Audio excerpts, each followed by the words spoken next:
ಗಲಾಟೆ ಮಾಡಿ ಒಂದು ವಾರದ ದಿವಸ ಬಿಟ್ಟು ಮೇಲೆ ಇವರನ್ನು ಇದು ಮಾಡಿದ್ದಾರೆ, ಕೊಂದಿದ್ದಾರೆ, ಕೊಲೆ ಮಾಡಿದ್ದಾರೆ.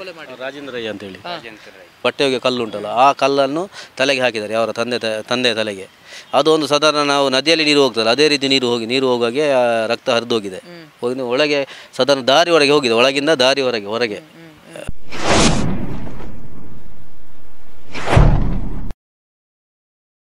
ಸ್ವಾಲ್ಮೆಲು and welcome to our YouTube family Kudla rampage. ನಮ್ಮ ಜೊತೆಗೆ ಇವತ್ತು ಗಣೇಶ್ ಮತ್ತು ಅಶೋಕ್ ರವರು ಇದ್ದಾರೆ. ಅಂತ ಹೇಳಿದರೆ ಧರ್ಮಸ್ಥಳದಲ್ಲಿ ನಡೆದಂತಹ ಜೋಡಿ ಹತ್ಯೆಗೆ ಸಂಬಂಧಿಸಿದಂತಹ ನಾರಾಯಣ್ಯ ಸಫಲ್ಯ ಮತ್ತು ಯಮುನಾ ಸಫಲ್ಯ ಇವರ ಕೊಲೆಗೆ ಸಂಬಂಧಿಸಿದಂತೆ ಒಂದಷ್ಟು ವಿಚಾರಗಳು ನಿಮಗೆಲ್ರಿಗೂ ಗೊತ್ತೇ ಇದೆ. ಸಿ ರಿಪೋರ್ಟ್ ಆಗಿರುವಂಥದ್ದು. ಅವರ ಮಗ ಆಗಿರುವಂತಹ ಗಣೇಶ್ ರವರು ಒಂದಷ್ಟು ವಿಚಾರವನ್ನು ನಮಗೆ ಇವತ್ತು ಹೇಳ್ತಾರೆ, ಯಾವ ರೀತಿ ಆಗಿರುವಂಥದ್ದು ಅಂಥೇಳಿ. ಎಲ್ಲಿದ್ರಿ ಕೊಲೆ ಆಗುವಾಗ, ಅಥವಾ ನಿಮಗೂ ಮತ್ತು ಧರ್ಮಸ್ಥಳದಲ್ಲಿ ನೀವು ಕೂಡ ಕೆಲಸ ಮಾಡ್ತಾ ಇದ್ರೆ ಹೇಗೆ? ನಾವು ನಮ್ಮ ಊರಲ್ಲಿ ಅಂದರೆ ಅಜ್ಜಿ ಮನೆ ಹತ್ರ ನಮ್ಮ ಮನೆ ಇದೆ, ಅಲ್ಲಿದ್ದೇವೆ. ನಾವು ಧರ್ಮಸ್ಥಳದಲ್ಲಿ ಕೆಲಸ ಮಾಡ್ತಿರ್ಲಿಲ್ಲ. ನಮ್ಮ ತಂದೆ ಮತ್ತು ಅತ್ತೆ ಧರ್ಮಸ್ಥಳದಲ್ಲಿ ಕೆಲಸ ಮಾಡ್ತಾಯಿದ್ರು, ತಂದೆ ಆನೆ ಮಾವುತರಾಗಿ ಕೆಲಸ ಮಾಡ್ತಾಯಿದ್ರು. ಆಮೇಲೆ ಇವರು ನಮ್ಮ ಅತ್ತೆ DMCಯಲ್ಲಿ ಕೂಲಿ ಕೆಲಸ ಮಾಡಿಕೊಂಡಿದ್ದರು. DMC ಅಂದರೆ DMC ಅದು ಕನ್ಸ್ಟ್ರಕ್ಷನ್ ಆಫೀಸ್, ಎಲ್ಲಿ? ಧರ್ಮಸ್ಥಳ. ಅದು ನಮ್ಮ ದೇವಸ್ಥಾನದ ಹತ್ತಿರ ಆಗ್ತದೆ. ಧರ್ಮಸ್ಥಳಕ್ಕೆ ಸಂಬಂಧಪಟ್ಟದ್ದು ಬೇರೆಯಾ? ಅಲ್ಲ, ಧರ್ಮಸ್ಥಳಕ್ಕೆ ಸಂಬಂಧಪಟ್ಟದ್ದು, ಅದರದ್ದೇ ಡಿಪಾರ್ಟ್ಮೆಂಟ್ಗೆ ಸಂಬಂಧಪಟ್ಟದ್ದು. ಅವರು ಅಲ್ಲಿ ಕೆಲಸ ಮಾಡ್ತಾ ಇದ್ರು. ಅವರು ತೀರುವ ದಿವಸ ಅಂದರೆ ಸಾಯುವ ದಿವಸ ಅಂದರೆ ಕೊಲೆ ಮಾಡಿದ್ರು, ಆ ದಿವಸ ಸಹ ಅವರಲ್ಲಿ ಕೆಲಸ ಮಾಡಿ ಬಂದಿದ್ದಾರೆ. ಹಾಗೆ ಅವರು ಮಾಮೂಲಿಯಾಗಿ ಅತ್ತೆ ಅಲ್ಲಿ ಕೆಲಸ ಮಾಡಿಕೊಂಡಿದ್ದರು. ಮತ್ತು ತಂದೆ ರಿಟೈರ್ಡ್ ಆಗಿದ್ದರು, ಆನೆ ಮಾವುತ ಕೆಲಸ ಮಾಡಿ ರಿಟೈರ್ಡ್ ಆಗಿ ಮನೆಯಲ್ಲಿದ್ದರು. ಮತ್ತು ನಾವು ಮತ್ತು ತಾಯಿ ಮತ್ತು ಮಕ್ಕಳು ನಮ್ಮ ಅಜ್ಜಿ ಮನೆ ಹತ್ರ ನಮ್ಮ ಮನೆಯಲ್ಲಿದ್ದೆವು. ಮತ್ತು ಅದಕ್ಕಿಂತ ಮೊದಲು ನಾವು ಒಂದು ವಾರ ಅಲ್ಲಿ ಹೋಗಿ ಬಂದಿದ್ದೇವೆ, ಅಂದರೆ ಮನೆಯೆಲ್ಲ ಕ್ಲೀನ್ ಮಾಡಲಿಕ್ಕೆ ಹೆಚ್ಚಾಗಿ ನಾವು ಹೋಗಿ ಬರ್ತಾ ಇದ್ದೆವು. ಘಟನೆ ನಡೆದ ದಿವಸ ನೀವು ಎಲ್ಲಿದ್ರಿ ಅಂತ ಹೇಳಿ? ಆ ಘಟನೆ ನಡೆದಾಗ ನಾವು ನಮ್ಮ ಮನೆಯಲ್ಲಿ ಬೆಳ್ತಂಗಡಿಯಲ್ಲಿ, ಅಂದರೆ ನಮ್ಮ ಮೇಲಂತಪೇಟೆ ಗ್ರಾಮದ ಅಜ್ಜಿ ಮನೆ ಹತ್ತಿರ ನಮ್ಮ ಮನೆ ಇದ್ದದ್ದು, ಅಲ್ಲೇ ಇದ್ದೆವು. ನಮಗೆ ಅಲ್ಲಿಂದ ನಮ್ಮ ಪರಿಚಯದವರು ನಮಗೆ ಫೋನ್ ಮಾಡಿ ಹೇಳಿದರು, ನಿಮ್ಮ ತಂದೆಗೆ ಹೀಗೆ ಆಗಿದೆ, ನೀವು ಬಂದು ನೋಡಿ ಅಂತ ಹೇಳಿದರು. ಹಾಗೆ ನಾವು ಹೋದದ್ದು. ಮತ್ತು ಹೋಗುವಾಗ ಅಲ್ಲಿ ಮಧ್ಯಾಹ್ನ ಆಗಿದೆ.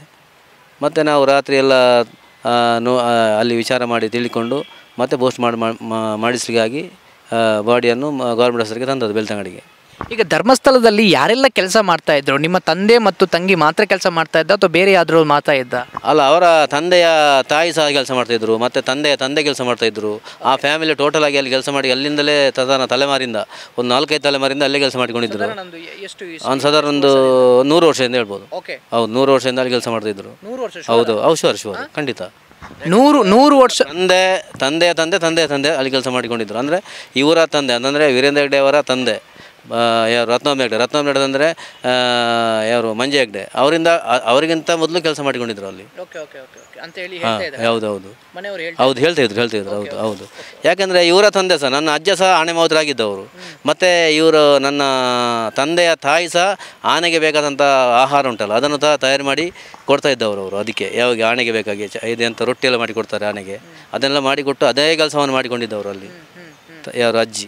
ನೀವು ಯಾಕೆ ಅಲ್ಲಿ ಇರಲಿಲ್ಲ? ನೀವು ಯಾಕೆ ಸಪ್ರೇಟ್ ಆಗಿದ್ರಿ?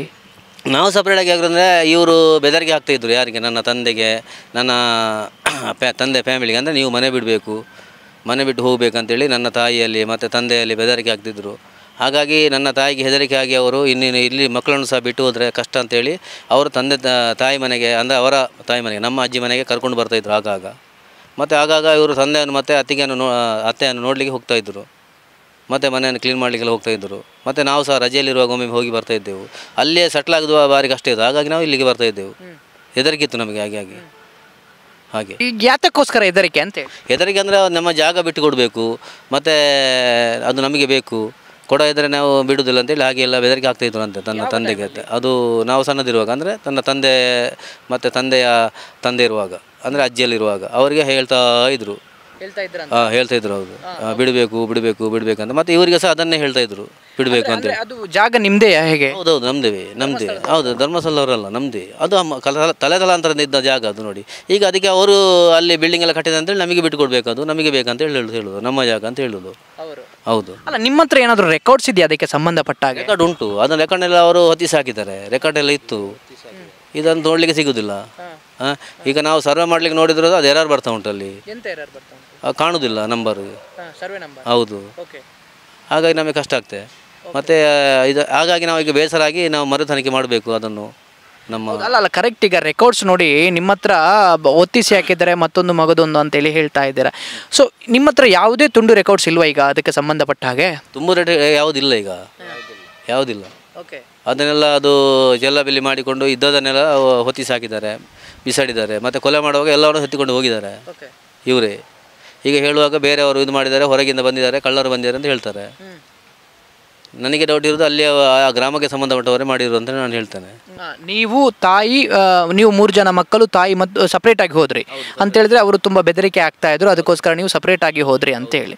ಸೊ ಅಪ್ಪ ಮತ್ತು ತಂಗಿಗೆ ಯಾವ ಬೆದರಿಕೆ ಇರಲಿಲ್ಲ ಇವ್ರದ್ದು? ಅವರಿಗೆ ಸಹ ಇತ್ತು. ಆದರೂ ಸಹ ಅವರು ಎಂತ ತಂದೆ ಹೇಳಿದ್ರು, ನಾನು ಬಿಟ್ಟು ಬರೋದು ಹೇಗೆ, ನಮ್ಮ ಜಾಗ ಇರುವಾಗ ನಾವು ಬಿಟ್ಟು ಬರ್ಲಿಕ್ಕೆ ಆಗ್ತದಾ? ನಾನೀಗ ರಿಟೈರ್ ಆಗಿರುವಾಗ ಇಲ್ಲೇ ಇರಬೇಕಾಗ್ತದೆ, ಮತ್ತು ನಾನು ಸಾಯುವವರೆಗೆ ಇಲ್ಲೇ ಇರಬೇಕಾಗ್ತದೆ, ಮತ್ತು ನನಗೆ ಬಿಡಲಿಕ್ಕೆ ಮನಸ್ಸಿಲ್ಲ, ಯಾರಿಗಾದರೂ ಆಗಬೇಕಲ್ಲ ಅದು ಅಂತ ಹೇಳ್ತಾ ಇದ್ರು ಅವರು. ಮತ್ತು ತಂಗಿಯನ್ನು ಸಹ ಮದುವೆ ಆಗಲಿಲ್ಲ, ಅವರಿಗೆ ಸಹ ಏನಾದರೂ ಜೀವನ ಇರಬೇಕಲ್ಲ, ಹಾಗಾದರೆ ಅವರಿಗೆ ಎಲ್ಲಿ ಕೂತ್ಕೊಳ್ಳೋದು? ನೀವು ನಿಮ್ಮ ಮನೆಗೆ ಬಂದರೆ ಸರಿ ಆಗ್ತದೆ, ಅದು ಅಲ್ಲಿದ್ದರೆ ಸರಿ ಆಗ್ತದಾ? ನಾನು ಇಲ್ಲೇ ಇರ್ತೇನೆ, ಏನು ಮಾಡ್ತಾರೆ ನೋಡು ಅಂತ ಹೇಳ್ತಿದ್ರು ಅವರು. ಮತ್ತು ಅವರ ಹತ್ರ ಹೇಳಿದ್ದಾರೆ ಅವರು, ನನಗೆ ಒಂದು ವೇಳೆ ನೀವು ಹೀಗೆ ಮಾಡಿದ್ರೆ ನಮಗೆ ಬೇರೆ ಯಾವುದು ಮನೆ ಮಾಡಿ ಕೊಡಿ ಅಂತೇಳಿ. ಅವರು ಸಹ ಅದಕ್ಕೆ ಸಹ ಮಾಡಿಕೊಡಲಿಲ್ಲ, ನೀವು ಎದ್ದು ಹೋಗ್ಬೇಕಂತೇಳಿ ಒಂದೇ ಹೇಳೋದು ಅವರು. ಹಾಗಾಗಿ ಅವರಿಗೆ ಕಷ್ಟ ಆಯಿತು. ಓಕೆ, ಬೇರೆ ಮನೆ ನೀವು ಎದ್ದು ಹೋಗ್ಬೇಕು ಅಂತೇಳಿ ಒಂದೇ ಹೇಳಿರುವಂಥದ್ದು. ನಿಮ್ಮ ತಂದೆಯ ಆಸೆ ಏನಿತ್ತು ಅಂತ ಹೇಳಿದರೆ, ನಾವು ಒಂದು ವೇಳೆ ಬಿಟ್ಟು ಹೋದರೆ ಇಲ್ಲಿಯ ಜಾಗ ಎಲ್ಲ ನಮಗೆ ಏನು ಸಿಗುವುದಿಲ್ಲ, ಇವರೇ ಒಳಗೆ ಆಗ್ತಾರೆ, ಸೊ ಅದಕ್ಕಾಗಿ ನಾನು ಇಲ್ಲೇ ಇಡ್ತೀನಿ ಸಾಯೋವರೆಗೂ, ಬೇರೆ ಯಾರಿಗಾದರೂ ಬೇಕಲ್ವಾ ಅನ್ನೋವಂಥ ವಿಚಾರದಲ್ಲಿ, ಒಂದು ನಮಗೆ ಜಾಗ ಬೇಕು ಅನ್ನೋಂಥ ವಿಚಾರದಲ್ಲಿ ಸೊ ಬಿಟ್ಟು ಹೋಗಲೇ ಇರಲಿಲ್ಲ. ನಿಮ್ಮಂಥರ ಮುಂಚೆಯಿಂದ ಹೇಳ್ತಾ ಇದ್ರಾ? ಹೌದೌದು, ಮುಂಚೆಯಿಂದ ಹೇಳ್ತಿದ್ರು ಅವರು, ನನಗೆ ಬೆದರಿಕೆ ಹಾಕ್ತಾರೆ, ಮತ್ತು ಕೊಳ್ಳೆ ನೀರು ಎಲ್ಲ ಬಿಡ್ತಾರೆ, ಇದು ಟಾಯ್ಲೆಟ್ ಇದ್ದು ಅಲ್ಲಿಂದ ಧರ್ಮಸ್ಥಳದವರೇ, ಅವರ ಬಿಲ್ಡಿಂಗಿಂದ ಮೇಳೆಯಿಂದ ನಮ್ಮ ಅಂಗಳಕ್ಕೆ ಎಲ್ಲ ಇದು ಟಾಯ್ಲೆಟ್ ನೀರು ಬಿಡೋದು, ಮತ್ತು ಇದು ಬಾತ್ರೂಮ್ ನೀರು ಬಿಡೋದು, ಎಲ್ಲ ಗಲೀಜು ನೀರುಗಳನ್ನು ಬಿಡೋದು. ಮತ್ತು ಹೋಗುವಾಗ ನಮಗೆ ಒಂದು ಅರ್ಧ ಕಾಲು ಮುಳುಗ್ದಿತ್ತು ಅದರಲ್ಲಿ ಹೋಗುವಾಗ, ಒಳಗೆ ಮನೆಗೆ ಈಗ ಎಂಥ ಅಂಗಳ ದಾಟಿ ಹೋಗುವಾಗ, ಮನೆಗೆ ಹೋಗುವಾಗ ಅದು ನಮಗೆ ಕಾಲು ಸಹ ಅರ್ಧ ಮುಳುಗ್ದಿತ್ತು, ಅಷ್ಟು ಕೊಳ್ಳೆ ನೀರು ಇರ್ತಿತ್ತು ಅಲ್ಲಿ, ಎಲ್ಲ ಗಲೀಜೆಲ್ಲ. ಅದನ್ನೆಲ್ಲ ಮಾಡಿ ಎಬ್ಬಿಸಬೇಕಂತೇಳಿ, ಹೋಗಬೇಕಂತೇಳಿ ಎಲ್ಲ ಬೇರೆ ಬೇರೆ ರೀತಿಯಲ್ಲಿ ಟಾರ್ಚರ್ ಕೊಟ್ಟಿದ್ದಾರೆ. ಮತ್ತು ಅವರಿಗೆ ಅವರ ಕೆಲಸವರಲ್ಲಿ ಸೇರಿಕೊಂಡು ತುಂಬ ಕಟ್ಟಿಗೆಯಲ್ಲಿ ಬಡಿದಿದ್ದಾರೆ ಅವರಿಗೆ ಡೈಲಿಯಾಗಿ. ತಂದೆಗೆ ಬಿಡಬೇಕು ಈ ಟೈಮಲ್ಲಿ ಕೊಲ್ಲುವ ಮೊದಲು ಬಡಿತಿದ್ರು ಡೈಲಿ. ಅಂದರೆ ಈ ಜಾಗ ಬಿಟ್ಟು ಹೋಗಬೇಕು ಅನ್ನೋಂಥ ವಿಚಾರದಲ್ಲಿ ಅವರು ನಿಮಗೆ ಬಡಿತಾ ಇದ್ರು, ಆ ತಂದೆಯವರಿಗೆ ಬಡಿತಾ ಇದ್ರು? ಹೌದು, ಬಡಿತಾ ಇದ್ರು. ಅದು ತಂದೆಯವರು ನಿಮ್ಮ ಹತ್ರ ಹೇಳ್ತಾ ಇರ್ಲಿಲ್ವಾ? ಹೇಳ್ತಾ ಇದ್ರು, ತಾಯಿ ಹತ್ರ ಹೇಳಿದ್ರು, ತಾಯಿ ನಮ್ಮ ಹತ್ರ ಹೇಳ್ತಾ ಇದ್ರು. ಆಗ ನೀವು ಕಂಪ್ಲೇಂಟ್ ಯಾಕೆ ಕೊಡೋಕೆ ಹೋಗಲಿಲ್ಲ? ಚಿತ್ರಹಿಂಸೆ ಆಗ್ತಾ ಇದೆ ಅಂತ ಹೇಳಿ ಕಂಪ್ಲೇಂಟ್ ಕೊಡಲಿಕ್ಕೆ ಅಂದರೆ ಆ ಪರಿಸ್ಥಿತಿಯಲ್ಲಿ ಆಗಿತ್ತು. ಯಾಕೆಂದರೆ ಪೊಲೀಸ್ ಸ್ಟೇಷನಲ್ಲಿ ಇವ್ರದ್ದು ಇರ್ತಿದ್ದು, ಅಂದರೆ ಅಲ್ಲಿ ಪೊಲೀಸ್ಗಳಿಗೆ ಇವ್ರ ಮೇಲೆ ಅಂತ ಹೇಳ್ತಿರ್ತಿತ್ತು. ಹಾಗಾಗಿ ನಮಗೆ ಅಲ್ಲಿ ಕೊಡಲಿಕ್ಕೆ ಧೈರ್ಯ ಇಲ್ಲ. ಮತ್ತು ಅವರು ಒಂದು ಅಲ್ಲಿ ಇರುವ ರೀತಿ ಅಂದರೆ ಜನಗಳಿಗೆ ತೊಂದರೆ ಕೊಡೋ ರೀತಿಯಲ್ಲಿ ಜೀವನ ಇರ್ತಿತ್ತು. ಅಂದರೆ ಇವ್ರದ್ದೇ ಒಂದು ಸುಪ್ರೀಮು ಅಲ್ಲಿ, ಮತ್ತು ಅಲ್ಲಿ ಇಲಾಖೆದು ಸುಪ್ರೀಮ್ ಇಲ್ಲ. ಹಾಗಾಗಿ ನಮಗೆ ಸ್ವಲ್ಪ ಹೆದರಿಕೆನೇ. ಹಾಗಾಗಿ ನಾವು ಅದಕ್ಕೆಲ್ಲ ಹೋಗಲಿಲ್ಲ. ಮತ್ತು ತಾಯಿ ಸಹ ಹೇಳಿದ್ರು, ಅದಕ್ಕೆಲ್ಲ ಯಾಕೆ ಹೋಗೋದು, ಕಿರಿಕಿರಿ ಯಾಕೆ ನಮಗೆ, ನಾವು ಜೀವನ ತೆಗೆಯೋದೆಲ್ಲ ಕಷ್ಟದಲ್ಲಿ, ನಾವು ಇಷ್ಟು ಸಣ್ಣ ಸ್ವಲ್ಪ ಹಣದಲ್ಲಿ ಜೀವನ ತೆಗೆಯೋದು, ಮತ್ತು ನಾವು ಹೇಗೆ ಹೋಗೋದು, ಎಲ್ಲಿ ಹೋಗೋದು, ಅದಕ್ಕೆ ಸುಮ್ಮನೆ ಇರುವ ನಾವು ಅಂತ ಹೇಳ್ತಾಯಿದ್ರು ಅವರು. ಓಕೆ, ಆನಂತರ ಕೊಲೆ ಮಾಡುವಾಗ ನಿಮಗೆ ಯಾರು ತಿಳಿಸಿರುವಂಥದ್ದು ಕೊಲೆ ಆಯಿತು ಅಂತೇಳಿ? ನಮ್ಮ ಧರ್ಮಸ್ಥಳದಿಂದ ನಮ್ಮ ಪರಿಚಯದವರಿಗೆ ನಮಗೆ ಫೋನ್ ಮಾಡಿದ್ದಾರೆ, ಇಲ್ಲಿ ನಿಮ್ಮ ತಂದೆಗೆ ಹೀಗೆ ಆಗಿದೆ, ನೀವು ಒಂದು ಬಂದು ನೋಡಿ ಅಂತೇಳಿ. ಅಂದು ಕೊಂದು ಹಾಕಿದ್ದಾರೆ, ರಕ್ತ ಎಲ್ಲ ಚೆಲ್ಲಬಿಲ್ಲಿಯಾಗಿ ಕಲ್ಲಿನಲ್ಲಿ ತುಂಬಿ ಹಾಕಿದ್ದಾರೆ ತಲೆಗೆ, ನೀವು ಒಂದು ಬಂದು ನೋಡಿ, ಮತ್ತು ಎಂತಂತೇಳಿ ವಿಚಾರ ಮಾಡಿ ಪೊಲೀಸ್ ಎಲ್ಲ ಕಂಪ್ಲೇಂಟ್ ಕೊಡಿ, ಎನ್ಕ್ವೈರಿ ಮಾಡಿಸಿ ಅಂತ ಹೇಳಿದ್ದಾರೆ. ಯಾರು ಹೇಳಿದ್ದು? ಅದು ಅಲ್ಲಿಂದ ಧರ್ಮಸ್ಥಳದಿಂದ ಫೋನ್ ಮಾಡಿದ್ರು ನಮ್ಮ ಪರಿಚಯದವರು. ಧರ್ಮಸ್ಥಳದಿಂದ ಪರಿಚಯದವರು ಅಂತ ಹೇಳಿದರೆ ಕೆಲಸ ಮಾಡ್ತಿದ್ರು, ನಮ್ಮ ಊರಿನವರಲ್ಲಿ ಕೆಲಸ ಮಾಡ್ತಿದ್ರು ಅಂಗಡಿಯಲ್ಲಿ, ಅವರು ನಮಗೆ ಫೋನ್ ಮಾಡಿದ್ರು, ಅವ್ರಿಗೆ ಗೊತ್ತಾಗಿ. ಇಲ್ಲಾಂದರೆ ಯಾರಿಗೂ ಸಹ ಗೊತ್ತಿಲ್ಲ, ಯಾರು ಸಹ ನಮ್ಮ ಸಂಬಂಧಿಕರು ಸಹ ನಮಗೆ ಫೋನ್ ಮಾಡಲಿಲ್ಲ. ಅಲ್ಲಿ ಕೆಲಸ ಮಾಡಿಕೊಂಡಿದ್ದ ನಮ್ಮ ಊರಿನವರೊಬ್ಬ ಕೆಲಸಕ್ಕೆ ಹೋಗ್ತಾಯಿದ್ರು ಅಲ್ಲಿಗೆ. ಆಗ ಅವರೇ ನಮಗೆ ಫೋನ್ ಮಾಡಿದರು, ನೀವು ಇಲ್ಲಿ ತಂದೆಗೆ ಮತ್ತು ನಿಮ್ಮ ಅತ್ತೆಗೆ ಹೀಗೆ ಆಗಿದೆ, ಒಂದು ಬಂದು ನೋಡಿ, ಭಾರಿ ಜನ ಸೇರಿದ್ದಾರೆ, ಒಂದು ವಿಚಾರ ಮಾಡಿ ಎನ್ಕ್ವೈರಿ ಮಾಡಿಸಿ ಪೊಲೀಸ್ಗೆ ಒಂದು ಕಂಪ್ಲೇಂಟ್ ಕೊಡಿ ಅಂತ ಹೇಳಿದರು. ಹಾಗೆ ನಾವು ಹೋಗುವಾಗ ಇಲ್ಲಿಂದ 12 ಗಂಟೆಗೆ ಆಗಿದೆ ಮಧ್ಯಾಹ್ನ. ಮತ್ತು ನಾನು ಕೆಲಸಕ್ಕೆ ಹೋಗಿದ್ದೆ, ಪುನಃ ಬಂದು ಮನೆಗೆ ಬಂದು ಎಲ್ಲ ಸಟ್ಲಾಗಿ ಇವರಿಗೆ ಫೋನ್ ಮಾಡಿ, ಮತ್ತು ನನ್ನ ತಂಗಿಗೆ ಫೋನ್ ಮಾಡಿ ಅವರನ್ನು ಕರೆಸಿ ಮತ್ತೆಲ್ಲ ನಾವು ಒಟ್ಟಿಗೆ ಗಾಡಿ ಮಾಡಿಕೊಂಡು ಹೋಗಿದ್ದು ಧರ್ಮಸ್ಥಳಕ್ಕೆ. ಅಲ್ಲ, ನಿಮ್ಮ ಸಾಯೋಕ್ಕೆ ಕೊಲೆ ಆಗೋಕ್ಕಿಂತ ಮುಂಚಿನ ದಿವಸ ಏನಾದರೂ ಮಾತಾಡಿದರೆ ಹೇಗೆ? ಭೇಟಿ ಆದ್ರೆ ನಿಮ್ಮ ತಂದೆಯನ್ನು ಯಾವತ್ತಾದರೂ ಭೇಟಿ ಆದರೆ ಕೊಲೆ ಆಗೋಕ್ಕಿಂತ ಮುಂಚಿನ ದಿವಸ ಲಾಸ್ಟ್ ಅದೇ ಮುಂಚಿನ ವಾರ, ಒಂದು ವಾರದಿನ ಮೊದಲೇ ಬಂದು ಅಲ್ಲಿ ಮಾತಾಡಿ ಅವರ ಹತ್ರ ಅಡಿಗೆಲ್ಲ, ಹೌದು, ಮನೆಯಲ್ಲಿ ಕ್ಲೀನ್ ಮಾಡಿ ಎಲ್ಲ ಕ್ಲೀನ್ ಮಾಡಿ ಅಡಿಗೆಲ್ಲ ಮಾಡಿ ಅವರಿಗೆ, ಮತ್ತು ಬಟ್ಟೆ ಎಲ್ಲ ಒಗೆದು ತಾಯಿ ತಂದೆ ಮತ್ತು ನಾವು ಎಲ್ಲ ಹೋಗಿದ್ದೇವೆ. ಮತ್ತು ಕೊನೆಯಲ್ಲಿ ನಮ್ಮನ್ನು ಏನು ಮಾತಾಡಲಿ, ಹೀಗೆ ಮಾಮೂಲಿ ಮಾತಾಡ್ತಲ್ಲ ಮನೇಲಿ, ಅದೇ ರೀತಿ ಮಾತಾಡಿದ. ಮತ್ತು ಏನು ಕೊನೆ ಅಂತ ಇಲ್ಲಿ ಖುಷಿಯಲ್ಲಿ ಗಮ್ಮತ್ತೆಲ್ಲ ಮಾತಾಡಲಿಲ್ಲ, ಮಾಮೂಲಿ ಮಾತಾಡೋ ರೀತಿಯಲ್ಲಿ ಮಾಡಿದ್ದಾರೆ ಅಷ್ಟೇ. ಅದನ್ನೆಲ್ಲ ಮಣ್ಣಾಕಿ ಮುಚ್ಚಿಸಿದ್ದಾರೆ ಅವರು. ಬಾವಿ ಒಂದಿತ್ತು, ಅದನ್ನೆಲ್ಲ ಮಣ್ಣಾಕಿ ಮುಚ್ಚಿಸಿದ್ದಾರೆ. ಅದೊಂದು ಹೇಳಿದರು ತಂದೆ, ನಿನ್ನೆ ರಾತ್ರಿ ಬಂದೆಲ್ಲ ಟಾರ್ಚರ್ ಕೊಟ್ಟಿದ್ದಾರೆ, ಮನೆಯೆಲ್ಲ ಬಾವಿಯನ್ನೆಲ್ಲ ಮಣ್ಣಾಕಿ ಬಂದ್ ಮಾಡಿದ್ದಾರೆ. ಮನೆಯೆಲ್ಲ ಬಿಡಬೇಕು ಅಂತ ಹೇಳಿದ್ದಾರೆ ಅಂತೆ ಒಂದು ವಾರ ಮುಂಚೆ. ಮತ್ತು ಚೌತಿಯ ದಿವಸ ಅವರಿಗೆ ರಾತ್ರಿ 5 ಗಂಟೆಗೆ ಕಲ್ಲೆಲ್ಲ ತಲೆಗೆ ಕಲ್ಲು ಹಾಕಿದ್ದು, ಬಟ್ಟೆ ಒಗೆಯುವ ಕಲ್ಲು, ಮತ್ತು ಅವರಿಗೆ ಅತ್ತೆಗೆ ಇದು ಕಡಪೆ ಕಲ್ಲು ಕಂಜಿ ಉಂಟಂದ್ರೆ ಅದನ್ನು ಹಾಕಿದ್ದು. ಅಂದರೆ ಇದಕ್ಕಿಂತ ಮುಂದಿನ ದಿವಸ ನಿಮ್ಮ ಮನೆಯಲ್ಲಿರುವಂತಹ ಬಾವಿಯನ್ನು ಮುಚ್ಚಿ ಹೋಗಿದ್ದಾರೆ, ಮಣ್ಣಾಕಿ ಹೋಗಿದ್ದಾರೆ. ಮಣ್ಣು ಹಾಕಿದ್ದಾರೆ, ಗಲಾಟೆ ಮಾಡಿದ್ದಾರೆ. ಬಂದು ಅವರು ಯಾರ ಒಬ್ಬ ಇದ್ದಂತೆ, ಅವನು ಬಂದು ಗಲಾಟೆ ಮಾಡಿದ್ದು, ರೈಟರ್ ಅಂತೆ ಅವನು ಬಂದು ಗಲಾಟೆ ಮಾಡಿ 1 ವಾರದ ದಿವಸ ಬಿಟ್ಟು ಮೇಲೆ ಇವರನ್ನು ಇದು ಮಾಡಿದ್ದಾರೆ, ಕೊಂದಿದ್ದಾರೆ, ಕೊಲೆ ಮಾಡಿದ್ದಾರೆ. ರಾಜೇಂದ್ರ ರೈ ಅಂತೇಳಿ ಗಲಾಟೆ ಮಾಡಿದ್ದು ಅಲ್ಲಿ ಬಂದು. ರಾಜೇಂದ್ರ ರೈ ಅನ್ನುವರು ಬಂದು ಗಲಾಟೆ ಮಾಡಿ ಅಂತ ಹೇಳಿದ್ರೆ ಬಾವಿಗೆ ಮಣ್ಣಾಕಿದ ಅವರೇ ಹಾಕಿಸಿದಂತ, ಅವರೇ ರೈಟರ್ ಅಲ್ಲ ಅಲ್ಲಿ, ಅವರೇ ಹಾಕಿಸಿದ, ಅವರ ನೋಡ್ಕೊಳ್ಳೋದು ಅವರೆಲ್ಲ ಅದಲ್ಲಿ. ಅಲ್ಲಿ ಆ ತೋಟವನ್ನೆಲ್ಲ ಅಲ್ಲಿ ತೋಟ ನಮ್ಮ ಮನೆ ಹತ್ರ. ಈಗ ನಂದೊಂದು 20-25 ಸೆನ್ಸ್ ನಮ್ಮ ಜಾಗ ಇರುವಾಗ ಆ ಬದಲೆಲ್ಲ ತೋಟ ಉಂಟು ಅವ್ರದ್ದೇ, ಧರ್ಮಸ್ಥಳ ಮಠ ಅವ್ರದ್ದು. ಅದನ್ನು ನೋಡ್ಕೊಳ್ಳೋದು ಅವರೇ. ಹಾಗಾಗಿ ಅವರೇ ಒಂದು ಇದನ್ನು ಎಬ್ಬಿಸಲಿಕ್ಕೆ ಒಂದು ಕಾರಣ ಉಂಟಲ್ಲ ಈಗ, ಅದಕ್ಕಾಗಿ ಅದನ್ನೆಲ್ಲ ಫಿನಿಶ್ ಮಾಡುವ ಅಂತೇಳಿ ಬಂದದ್ದು ಅವರು. ಅದನ್ನು ಫಿನಿಶ್ ಮಾಡಿ ಮತ್ತು ಇವನನ್ನು ಸಹ ಫಿನಿಶ್ ಮಾಡಿದ ಹಾಗಾಗಿ. ಸೊ ನೀವು ಹೋಗುವಾಗ ಅಲ್ಲಿ ಯಾವ ರೀತಿ ಇತ್ತು ಅಂತೇಳಿ, ಹೆಣ ಯಾವ ರೀತಿ ಇತ್ತು, ಯಾರೆಲ್ಲ ಇದ್ರು ಅಲ್ಲಿ ಹೋಗುವಾಗ? ನಮ್ಮ ಪರಿಚಯದವರು ಯಾರು ಇರಲಿಲ್ಲ, ಜನಗಳು ಒಂದು 5-6 ಸಾವಿರ ಜನ ಇತ್ತು ನೋಡಿಕೊಂಡು ಅದನ್ನು. ಮತ್ತು ನಮಗೆ ಮತ್ತೆ ಒಳಗೆ ಹೋಗಿ ನೋಡಿದ್ದು ನಾವು, ಅಲ್ಲಿ ಚಪ್ಪಡಿ ಕಲ್ಲುಂಟಲ್ಲ ಒಂದು ದೊಡ್ಡದು, ಹೀಗೆ ನಮ್ಮ ಬಟ್ಟೆ ಹೋಗಿ ಕಲ್ಲುಂಟಲ್ಲ, ಆ ಕಲ್ಲನ್ನು ತಲೆಗೆ ಹಾಕಿದ್ದಾರೆ ಅವರ ತಂದೆಯ ತಲೆಗೆ. ಅದು ಒಂದು ಸಾಧಾರಣ ನಾವು ನದಿಯಲ್ಲಿ ನೀರು ಹೋಗ್ತಲ್ಲ ಅದೇ ರೀತಿ ನೀರು ಹೋಗಾಗೆ ರಕ್ತ ಹರಿದು ಹೋಗಿದೆ. ಒಳಗೆ ಸಾಧಾರಣ ದಾರಿ ಒಳಗೆ ಹೋಗಿದೆ, ಒಳಗಿಂದ ದಾರಿ ಹೊರಗೆ ಹಿಂಭಾಗದಿಂದ. ಮತ್ತು ಅತ್ತೆದ್ದು ಸಹ ಆಗಿದೆ, ಅದು ರುಬ್ಬುವ ಕಲ್ಲುಂಟಲ್ಲ ನಮ್ಮದು, ನಾವು ಕಡಿಯುವ ಕಲ್ಲಲ್ಲಿ ರುಬ್ಬುವ ಕಲ್ಲುಂಟು, ಅದು ಆ ಕಲ್ಲಲ್ಲಿ ಅತ್ತೆಯ ತಲೆಗೆ ಹಾಕಿದ್ದಾರೆ. ಅದು ಸಹ ಹಾಗೆ ಹುಡಿಯಾಗಿ ಚಪ್ಪಟೆಯಾಗಿ ನೀರಿನಾಗೆ ರಕ್ತ ಹೋಗಿದೆ ಕೆಳಗಿನವರೆಗೆ ಹೊರಗೆ. ನೀವು ಕಂಪ್ಲೇಂಟ್ ಯಾಕೆ ಕೊಡಲಿಲ್ಲ ಆ ದಿವಸ? ಹಾಗಾದರೆ ಕಂಪ್ಲೇಂಟ್ ಕೊಡುವಾಗ ಅದು ತಗೊಳ್ಳಿಲ್ಲ, ಕಂಪ್ಲೇಂಟ್ ಕೊಡ್ಲಿಕ್ಕೆ ಹೋಗಿದ್ದಾರೆ ಕೊಡುವಾಗ ಅವ್ರು ಹೌದು ಸ್ಟೇಷನ್ ಕೊಡು. ಗೋವಿಯಲ್ಲೆಲ್ಲ ಬಂದಿದ್ದರು, ಇದೆಲ್ಲ ಸ್ವಾನೆಲ್ಲ ನಾಯಿ ಉಂಟಲ್ಲ ಅದೆಲ್ಲ ತಂದು ಎಲ್ಲ ಅಲ್ಲಿ ಕರ್ಕೊಂಡೆಲ್ಲ ಬಂದು, ಮತ್ತು ಅಲ್ಲಿ ಒಬ್ಬರು ಜೈನ್ಸ್ ಮನೆ ಉಂಟು ಹಿಂದುಗಡೆ, ಅವರ ಮನೆಗೆ ಹೋಯ್ತು ಸೀದಾ ನಾಯಿ.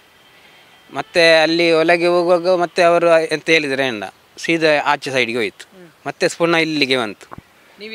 ನಾವಿದ್ದೇವೆ ನಾಯಿ ಎಲ್ಲ ಬರುವಾಗ. ಕಂಪ್ಲೇಂಟ್ ಕೊಡೋಕೆ ಹೋಗುವಾಗ ಏನು ಹೇಳಿದರು? ಕಂಪ್ಲೇಂಟ್ ಕೊಡುವಾಗ ಅವರು ಇವತ್ತು ಅಲ್ಲಿ ಕಂಪ್ಲೇಂಟ್ ಈ ತಾಯಿ ಹೋದ್ರಲ್ಲ, ಸೀದಾ ಹೋಗುವಾಗ ಕಂಪ್ಲೇಂಟ್ ತಗೊಳ್ಳಿಲ್ಲ ಅವತ್ತು. ಇವ್ರು ಕೊಟ್ಟದ್ದು ರಾಜೇಂದ್ರ ರೈ ಅಂತೇಳಿ ಕಂಪ್ಲೇಂಟ್, ಅದನ್ನು ತಗೊಂಡಿದ್ದಾರೆ, ನಮ್ಮದು ಕಂಪ್ಲೇಂಟ್ ತಗೊಳ್ಳಿಲ್ಲ. ಈಗ ಸಹ ದಾಖಲೆ ನಮ್ಮ ಹತ್ರ ಇಲ್ಲ, ಅದು ಕೊಟ್ಟದ್ದು ಯಾವುದಿಲ್ಲ ಅಂದರೆ ತಗೊಳ್ಳಿಲ್ಲ, ಯಾವ ದಾಖಲೆ ಇರುವುದು ಹೇಗೆ ಹಾಗಾಗಿದೆ. ಮತ್ತು ಇಲ್ಲಿ SP ಆಫೀಸಿಗೆ ಬಂದು ಕೊಟ್ಟದ್ದು ಅದೊಂದು ಉಂಟು ನಮ್ಮ ದಾಖಲೆ. ಬೆಳ್ತಂಗಡಿಯಲ್ಲಿ ಕೊಟ್ಟದ್ದು ಯಾವುದಿಲ್ಲ. ಅಲ್ಲ, SP ಆಫೀಸ್ಗೆ ಕೊಟ್ಟದ್ದು 1 ವರ್ಷದ ನಂತರವಾ? ನಂತರ ಅಂದರೆ ಅದು ಮತ್ತೆ ನಾವು ಪುನಃ ತನಿಖೆ ಬಾಕಿ ಆಯ್ತಲ್ಲ, ಅದು ಏನಂತೇಳಿ ಗೊತ್ತಾಗ್ಲಿಲ್ಲ, ಅದಕ್ಕೆ ನಾವು ಪುನಃ ತನಿಖೆಗೆ ಇಲ್ಲಿಗೆ ಕೊಟ್ಟದ್ದು. ಅಂದರೆ ಬೆಳ್ತಂಗಡಿಯಲ್ಲಿ ನಡೀಲಿಲ್ಲಲ್ಲ, ಅದಕ್ಕಾಗಿ ಇಲ್ಲಿ ಕೊಟ್ಟದ್ದು ನಾವು ಹಾಗೆ. ಆ ನಂತರ ಯಾವ ರೀತಿ ರೆಸ್ಪಾಂಡ್ ಇತ್ತು? ತನಿಖೆ ಆಯ್ತಾ SP ಗೆ ಕೊಟ್ಟ ನಂತರ? ಅದು C ರಿಪೋರ್ಟ್ ಅಂತೇಳಿ ಬಂದಿದೆ, ಏನು ತನಿಖೆ ಮಾಡಲಿಲ್ಲ, ಏನು ನಮಗೆ ಮಾಹಿತಿ ಇಲ್ಲ. ಮತ್ತು ಅದೊಂದು ರಿಪೋರ್ಟ್ ಸಹ ಬರಲಿಲ್ಲ, ಒಂದು ಕಾಗದ ಸಹ ನಮಗೆ ಪೋಸ್ಟಲ್ಲಿ ಮನೆಗೆ ಸಹ ಬರಲಿಲ್ಲ, ಏನಂತೇಳಿ ಫೋನ್ ಸಹ ಇಲ್ಲ, ಏನು ವಿಷಯ ಇಲ್ಲ ಅದರದ್ದು. ಸೊ ಇವಾಗ ನೀವು IGP ಆಫೀಸಿಗೆ ಬಂದು SP ಗೂ ಒಂದು ಕಂಪ್ಲೇಂಟನ್ನು ಕೊಟ್ಟಿದ್ದೀರಾ, ಮತ್ತು IGP ಆಫೀಸಿಗೂ ಬಂದು ಒಂದು ಕಂಪ್ಲೇಂಟನ್ನು ಕೊಟ್ಟಿದ್ದೀರಾ. ಸೊ ಇವಾಗ ನಿಮಗೆ ಕಂಪ್ಲೇಂಟ್ ಕೊಡಬೇಕು ಅಂತೇಳಿ ಯಾಕೆ ಅನಿಸಿರುವಂಥದ್ದು? ಅದು C ರಿಪೋರ್ಟ್ ಅಂತೇಳಿ ಬಂದಿತ್ತಲ್ಲ, ಮತ್ತು ನಮಗೆ ಒಂದು ನಮ್ಮ ತಂದೆಗೆ ಮತ್ತು ಅತ್ತೆಗೆ ನ್ಯಾಯ ಸಿಗಬೇಕಂತೇಳಿ ಒಂದು ಆಸೆ ಉಂಟು. ಹಾಗಾಗಿ ಈಗ ಒಂದು ಈ ಹೋರಾಟ ಸಮಯದಲ್ಲಿ ನಮಗೆ ಸಹ ಒಂದು ಮನಸ್ಸು ಬಂದಿದೆ, ಧೈರ್ಯ ಬಂದಿದೆ. ಈಗ ಇಷ್ಟವರೆಗೆ ನಮಗೆ ಧೈರ್ಯ ಇಲ್ಲ, ಯಾಕೆಂದರೆ ಅವತ್ತೇ ನಾವು ಅಲ್ಲಿ ಅವ್ರು ಬೆದರಿಕೆ ಆಗುವಾಗ ಸಹ ನಮಗೆ ಧೈರ್ಯ ಬರಲಿಲ್ಲ ನೋಡಿ. ಯಾವುದು ಮಾತಾಡಲಿಕ್ಕೆ ಗೊತ್ತಿಲ್ಲ, ಏನಾದರೂ ವಿಚಾರ ಮಾಡಲಿಕ್ಕೆ ಗೊತ್ತಿಲ್ಲ, ಏನಾದರೂ ಒಂದು ಮಾತಾಡಿದರೆ ಏನಾದರೂ ಒಂದು ಮಾಡ್ತಾರೆ ಅವರು, ಒಂದಾಗ ಕೊಲ್ದು ಬಿಡ್ತಾರೆ, ಇಲ್ಲಾಂದರೆ ಏನಾದರೂ ಒಂದು ಮಾಡ್ತಾರೆ. ಯಾಕೆಂದರೆ ನಾವು ಸಣ್ಣದಿರುವಾಗಲೇ ನೋಡ್ತಾ ಇರುವಂಥದ್ದು ಅಲ್ಲಿ ವಿಷಯ ಎಲ್ಲ ಏನೆಲ್ಲ ಆಗಿದೆ ಅಂತೇಳಿ. ಹಾಗಾಗಿ ನಮಗೆ ಧೈರ್ಯ ಇರಲಿಲ್ಲ. ಹಾಗಾಗಿ ನಾವು ಈ ಹೋರಾಟ ಆಗುವ ಸಮಯದಲ್ಲಿ ಒಂದು ಸ್ವಲ್ಪ ಧೈರ್ಯ ಬಂದಿದೆ. ಹಾಗಾಗಿ ನಾವು ಇಲ್ಲಿಗೆ SP ಗೆ ಮತ್ತು ನಮ್ಮ IGP ಅವರಿಗೆ ಕಂಪ್ಲೇಂಟ್ ಕೊಟ್ಟಿದ್ದೇವೆ ಮರು ತನಿಖೆಗೆ ಅಂತೇಳಿ. ಅಂದರೆ ಕೇಸನ್ನು ಓಪನ್ ಮಾಡಬೇಕು ಮತ್ತು ತನಿಖೆ ಮಾಡಿ ಯಾರು ಆರೋಪಿಗಳೆಂದರೆ ಹುಡುಕಿ ಕೊಡಬೇಕಂತೇಳಿ ನಾವೀಗ ಮನವಿ ಮಾಡಿದ್ದೇವೆ. ಹಾಗೆ ಅಲ್ಲ, ನಮ್ಮ SP ಯಲ್ಲಿ ಮತ್ತು IGP ಯಲ್ಲಿ ನಮಗೆ ಒಳ್ಳೆಯ ವಿಶ್ವಾಸ ಇದೆ, ಮತ್ತು ಸರ್ಕಾರದಲ್ಲಿ ನಮಗೆ ಸಹ ಒಳ್ಳೆಯ ವಿಶ್ವಾಸ ಇದೆ, ಖಂಡಿತ ಮಾಡಿಕೊಡ್ತಾರೆ ಅಂತೇಳಿ ಒಂದು ವಿಶ್ವಾಸ ಉಂಟು. ಹಾಗೆ ಅಲ್ಲ, ನಾನು ಕೇಳೋದು ಈಗ ನಿಮ್ಮ ಹತ್ರ ರೆಕಾರ್ಡ್ಸ್ ಇಲ್ಲ ಅಂತ ಹೇಳಿದ ಮೇಲೆ ನೀವು ಯಾವ ರೀತಿ ಮುಂದಿನ ದಿನಗಳಲ್ಲಿ ಫೈಟ್ ಮಾಡ್ತೀರಾ ಅಂತೇಳಿ? ರೆಕಾರ್ಡ್ ಅದು ಈಗ ನೋಡಬೇಕು, ಈಗ ನಾವು ಅದಕ್ಕೆ ಬೇಕಾದಂಥ ಅಧಿಕಾರಿಗಳನ್ನು ಇಟ್ಕೊಂಡು ಅದಕ್ಕೆ ಸಂಬಂಧಪಟ್ಟವ್ರು ವಿಚಾರ ಮಾಡಿ ಅದನ್ನು ತೆಗಿಬೇಕಾಗ್ತದೆ. ಸ್ವಲ್ಪ ಕಷ್ಟವೇ, ಯಾಕೆಂದರೆ ಅವರದ್ದು ಒಂದು ಡಿಪಾರ್ಟ್ಮೆಂಟ್ ಇರುವಾಗ ಎಲ್ಲ ಇಲಾಖೆಗಳು, ಕಂದಾಯ ಇಲಾಖೆ ಸಾಧಾರಣ ಮಂಗಳೂರಿಂದ ಹಿಡಿದು ಬೆಳ್ತಂಗಡಿವರೆಗೂ ಸಹ ಅವರ ಕೈಯಲ್ಲಿ ಇರುವಾಗ ನಾವೀಗ ಹುಡುಕ್ಲಿಕ್ಕೆ ಸ್ವಲ್ಪ ಕಷ್ಟನೇ. ಹಾಗಾಗಿ ಸ್ವಲ್ಪ ತಿಳಿದವರು ಬೇಕಾಗ್ತದೆ, ನಮಗೆ ಸ್ವಲ್ಪ ಅದರ ಜ್ಞಾನ ಕಮ್ಮಿ. ಹಾಗೆ ತಿಳಿದವರನ್ನು ಇಟ್ಕೊಂಡು ನಾವು ನೋಡಬೇಕು, ಈಗ ನೋಡಿ ಮಾಡಬೇಕಾಗ್ತದೆ. ಕಂಪ್ಲೇಂಟ್ ಕೊಡೋಕೆ ಹೋಗುವಾಗ ಪೊಲೀಸ್ ಅವರು ಯಾವ ರೀತಿ ಸ್ಪಂದಿಸಿದ್ರು ನಿಮಗೆ? ಅಂದರೆ ನಾನು ಹೋಗಲಿ, ನನ್ನ ತಾಯಿ ಹೋಗಿದ್ದು. ಹಾಗಾಗಿ ಅವರು ಹೇಳ್ತಾ ಇದ್ರು ಅಲ್ಲಿ ಸ್ಪಂದಿಸಲಿಲ್ಲ, ಮತ್ತು ನಮ್ಮ ಕಂಪ್ಲೇಂಟನ್ನು ತಗೊಳ್ಳಿಲ್ಲ. ಅದಕ್ಕೆ ನಮ್ಮ ಮೊದಲೇ ಅಲ್ಲಿ ಕೆಲಸದವರು ಕೊಟ್ಟದನ್ನು ತಗೊಂಡಿದ್ದಾರೆ, ನಮ್ಮನ್ನು ಏನು ತಗೊಳ್ಳಿಲ್ಲ. ಮತ್ತು ನಾವು ವಿಚಾರಿಸಿ ತನಿಖೆ ಮಾಡಿ ನಿಮಗೆ ಹೇಳ್ತೇವೆ ಅಂತ ಹೇಳಿದಾರಂತೆ, ಅಷ್ಟೇ, ಮತ್ತೇನಿಲ್ಲ. ಓಕೆ, ನಿಮಗೆ ಮಸ್ತ್ ತುಂಬ ತೊಂದರೆ ಕೊಟ್ಟಿದ್ರು ಅಂತೇಳಿ ಹೇಳಿದ್ರಿ. ಯಾವ ರೀತಿಯ ತೊಂದರೆ ಎಲ್ಲ ಕೊಟ್ಟಿದ್ರು ನಿಮ್ಮ ಮನೆಯವರಿಗೆ?